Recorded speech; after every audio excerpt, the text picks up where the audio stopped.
Getting ready for our third bout of the night. Zach Flessas making his way to the cage, fighting for Rufus Sport, and also a 0-1 record for Flessas in the very early part of his amateur career.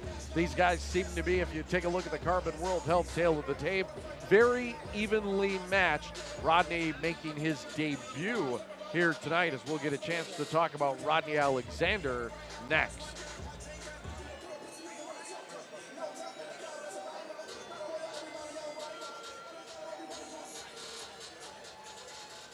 Next up, his opponent, Rodney Alexander. Entering the cage right now, or making his way to it, is one Rodney Alexander. I gotta tell you, I'm friends with Rodney on Facebook, one of the more colorful characters you will ever meet or follow on Facebook. Easily a daily laugh out of Rodney each and every day on Facebook. A great follow if you ever get a chance, and I am rooting hard for Rodney. I know he has trained hard for this. This is something that he has thought about for a while, and he is excited to go in there to the cage for the first time in his AMI career. So we're gonna see that next. Rodney Alexander, Zach Flessas. Let's go to the cage now.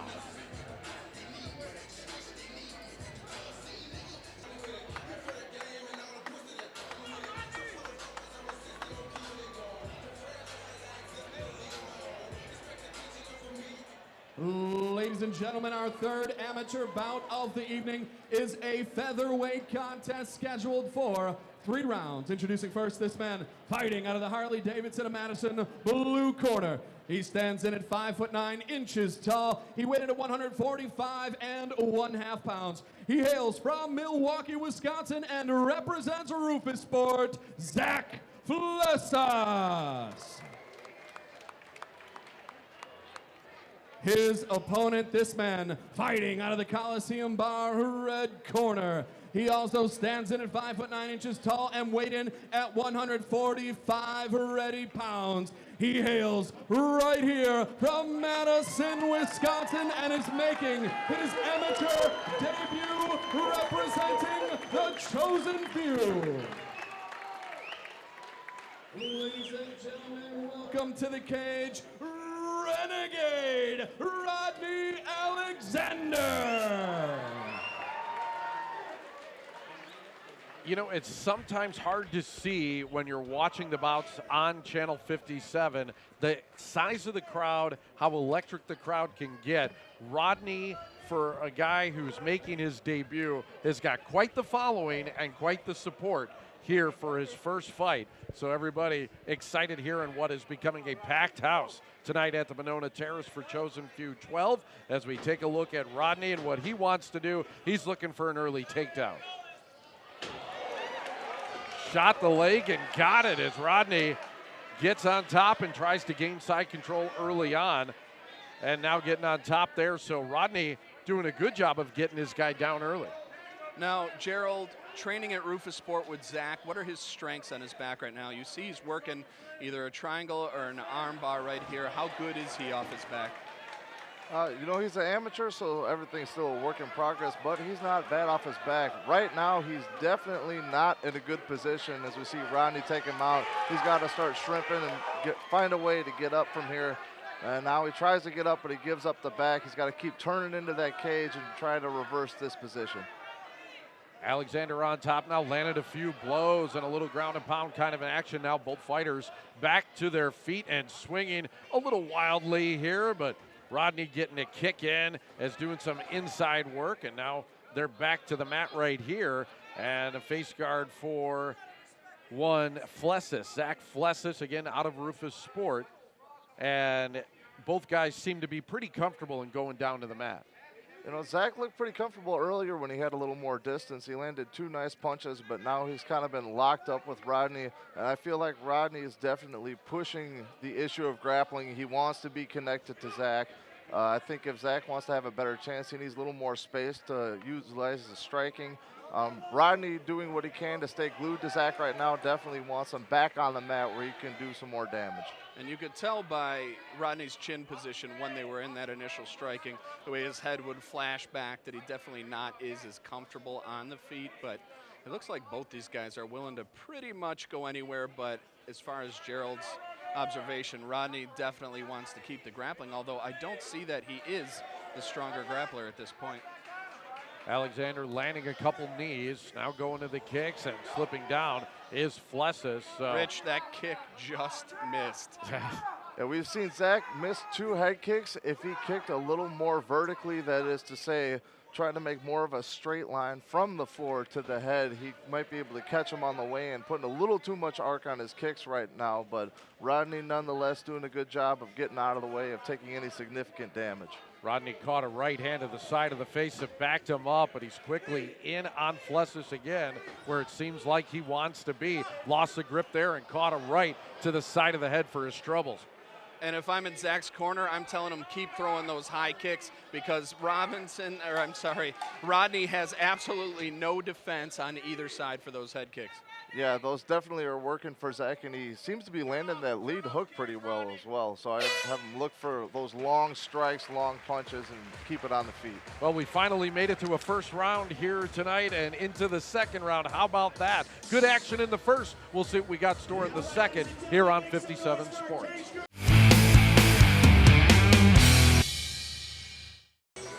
Got a chance to take a look at some of the action from round number 1. Pretty spirited round, both guys exchanging damage here in the first. I like the work that Flessas did from the bottom here. He definitely kept his hips moving, kept Rodney in a lot of trouble, and allowed for the stand-up that's going to happen after Rodney takes his back. As Gerald said, Flessas did a great job turning into the cage, which allowed him to get up and actually get in kind of a control position while he was grappling. Flessas seemed in a little bit of trouble there, was able to get out of it and probably got the better of Alexander in round number 1. We'll see what both guys are able to do here in the second round, at least for Alexander making his cage debut. He's getting some good experience in there. And even though Rodney had that initial takedown, was in some top control for a while, I think the way Zach ended that first round with the striking, I'm going to give that first round to Zach. Definitely more damage, more striking, more points landed. Right. Obviously, I'm a little biased, but I'm going to have to agree with you there, Chris. I had it 10-9 for Zach. Rodney came out real strong, but I think that just speaks to Zach having some hard rounds in the gym and being used to being in bad spots. But now we see Rodney trying to turn the tide here and landing a nice straight left down the middle. Yeah, and what Zach isn't doing is he's not hiding the kicks. He has to do more combinations, which throwing the left and then the kick or doing a couple low kicks to get Rodney's eye level down. And right now, Rodney's in a great position on Zach. Yeah, and then inflicting some damage here, much to the delight of the faithful at Monona Terrace, is now getting flipped over as Rodney's going to keep control right in front of us here as Alexander having a better round 2 than he did round 1. I like how smart Zach was, getting as close to the cage as he could. You could tell that roll was all about that, limiting the space that Rodney has to work on his back. You can see Rodney's doing a really good job controlling here. He's putting a lot of weight on the leg, a lot of forward pressure, and he's controlling the wrist, pulling it across Zach's body. That makes it very, very difficult to mount any sort of offense or create any space to try and get up. And some blood coming off of the head of Zach Flessas now as Alexander has him right up against the cage post directly in front of us and continues to inflict some damage with that left hand. Alexander making some inroads here. Great job from Alexander, learning from that first round and what happened to him. He's definitely, like Gerald said, just kept that weight on, kept control. He's only striking when he feels comfortable enough to. He can ride this round out doing a ton of damage to Zach just like this. Right, Zach right here, he needs to use that cage again. He needs to walk up that side of that cage, get his legs free, and start getting back to the center of the cage to get a little space so he can utilize his striking game to kind of stifle Rodney's grappling. Rodney continues to have control here in the second round, using that left hand once again into the side of the head of Flessas as he's in a bit of trouble right now. The ref taking a look. I don't think it's that much damage right there, but Alexander definitely getting the better of Flessas as the round continues. And as we've seen from Al Wickers, who's our referee tonight, he's probably reffed more fights than any other referee in Wisconsin, very experienced guy. He's not going to let amateurs get hurt. So with that first armbar, there wasn't a tap, but the arm was so hyperextended, he wasn't going to allow it to go farther. And then with the second fight, the TKO, he saw the damage. So Zach's going to need to pay attention here. He's going to have to keep moving because he's in a lot of trouble. Al is looking in pretty close right now. Wow, great shots here as you get the close-ups right into high def, and holy cow, can't look much better than that. A round that seemed to be dominated by Rodney Alexander. We will go to a third and final round next here in the Chosen Few Fighting Championships, number 12 on 57 Sports. That's right, Maxim We are taking a look at some of the replays finalist. going on right now, and it seems like Rodney Alexander was a quick study as he was able to learn from the first round and take advantage here in round number 2, dishing out the damage indeed to Zach Flessas. So a lot of good stuff from Alexander in the second round, making his debut. And I'm sure Rodney making his corner proud as he took some of their advice in the corner and utilized it in the second round. All right. Third and final round, I think we're probably all in agreement, a very even fight now so far, as I would guesstimate Alexander took that second round. Yeah, now we're going to see if Zach can keep this space, keep utilizing his stand-up. He can't be too eager or rush in. As you said before, I'm having a 1-1 right now on the scorecards. There's no need to press forward too much and risk getting taken down again and having yourself be control the whole round. Yeah, you talked about having space. When he does have space, he's landing shots. And it seems like when they get in close, and so far, Alexander had the better of him, especially in the second round, and he goes for a takedown again and gets it. Good experienced corner people in both sides of this fight, and so you would think coming out of each corner, they told Zach, stay off your back. They told Rodney, stay on top. And so really where it's going right now is exactly where the Chosen Few guys want it to. Zach's not going to win the fight on his back. We've already seen, maybe I might be wrong here. He's threatening. I almost had the armbar. Now, it's a little humid in here, real sweaty, so that could have something to do with slipping out there. But still, Zach was able to at least put Rodney in some trouble, although Rodney seems to be better in a side control than he does in the guard position here. Correct, and we saw Zach there. He did stuff the initial takedown and then went for a guillotine choke, kind of giving up his back there, where I think it would have been smarter to use the threat of the submission, not to necessarily try and finish, but to get your legs up and under you and get back up. Chris, you mentioned it's a little humid in here. It's swampy tonight. It's just a strange night outside. It's definitely affected the air inside. It's hot. Now, the nice thing is there's an actual canvas there, so it's not going to stay as slick. There's not going to be any condensation that sits on top like with some of those cheapy canvases you see in some fights. So that'll help out a little bit, but the fighters are still really sweaty, so a lot of those subs, if you're not tight on them, you're going to slip right out. Yeah, that definitely makes a big difference. And here we see Rodney let Zach up. I would not have advised that. Now we see Zach mounting more offense. And now right here, don't jump for that guillotine. You got to stay on your feet if you're Flessas. Keep a little more space and use your hands. Flessas just missed a big kick there. Did land a couple of combos on Rodney as he is scoring this round. And Rodney now going to work to try to get Flessas back on his back, but Flessas having a better third round. It looks more like the first round. Yeah, I've seen Zach get himself into trouble here a couple times, missing these kicks. If I'm in his corner, I'm telling him just to utilize his boxing, land the hands. If the kick's wide open, take it, but otherwise we're having plenty of success using your boxing here, maybe even push off, get to the center of the cage, control the space, and make Rodney come to you because you know he wants a takedown. We're just about, final 10 seconds. Rodney needs a takedown here to try to go for a finish if he wants to steal this round. He is going to need it instead. Flessas landing right hands, driving Alexander back, and that's going to do it.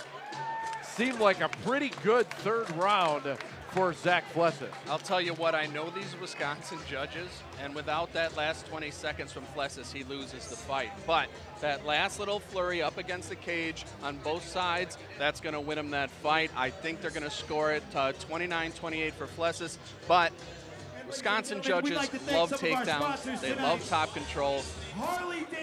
I think it was actually Rodney's fight until that last 20 Last seconds. 20. Wow, we will come back and see if that prediction holds true. Chris Garrity will give us the official call. Coming up next, Alexander and Flessas, a good one, here on 57 Sports.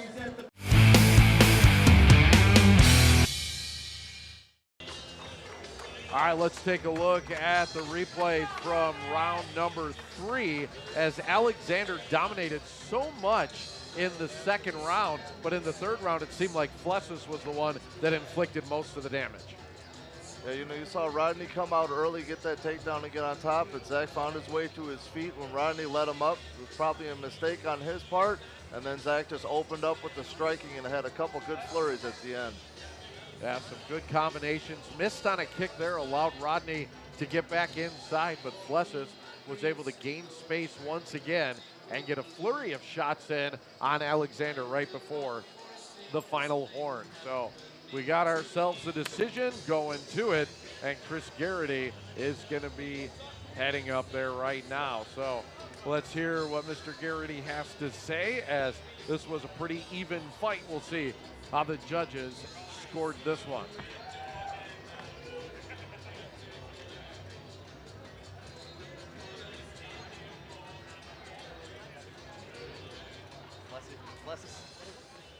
All right, ladies and gentlemen, before we get to an official decision, let's give one more round of applause for a great fight.